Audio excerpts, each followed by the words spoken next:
The Nigeria Police Force finds it necessary to refute a recent report publicized by Amnesty International, which claims that 13 individuals have lost their lives due to the protests in Nigeria that began on 1st August 2024.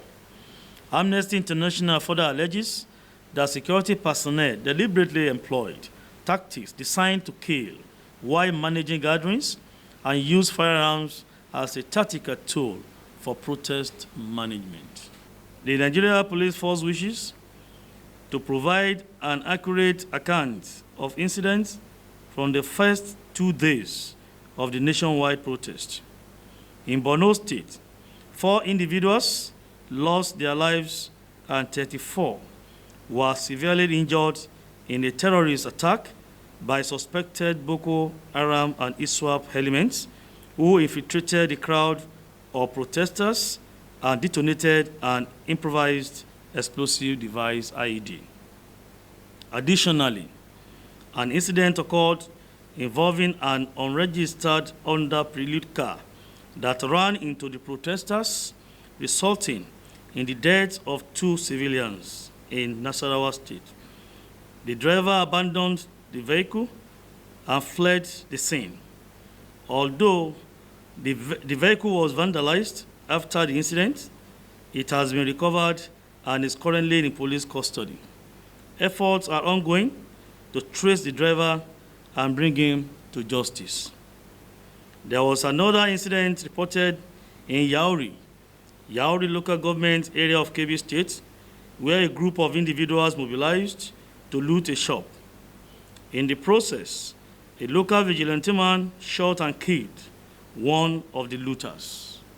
The Commissioner of Police in charge of Kebbi State is currently investigating the incident.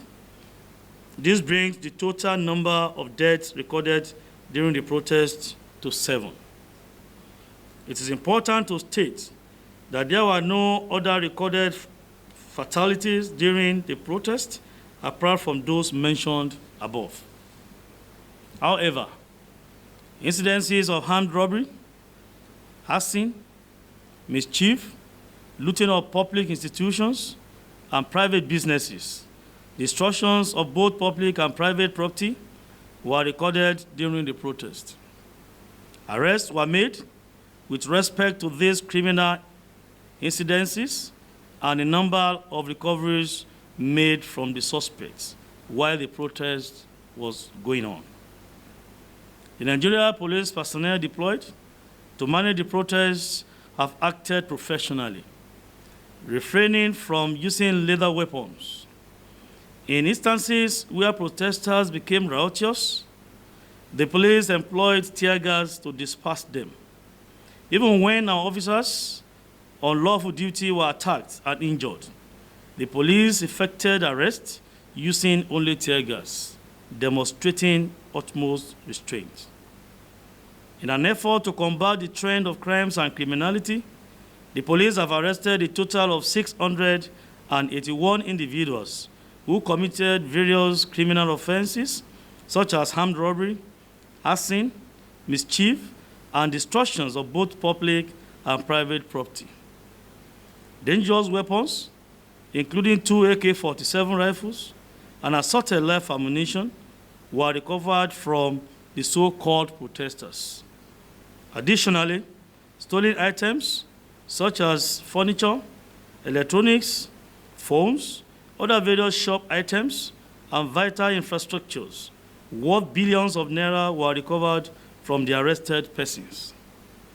Contrary to the circulating news, organizers of the protest or protesters were not arrested.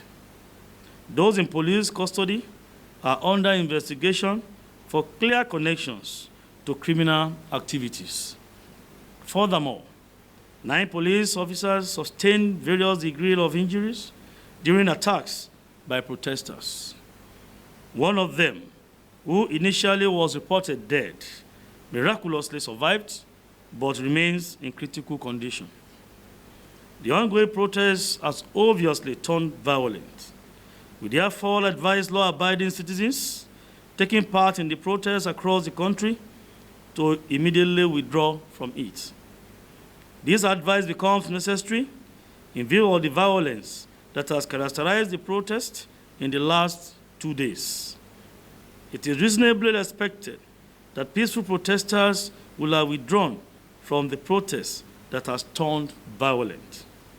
The Nigeria Police Force is committed to providing accurate information and ensuring the safety and security of all citizens during these challenging times. Here we have the figures of those arrested state by state.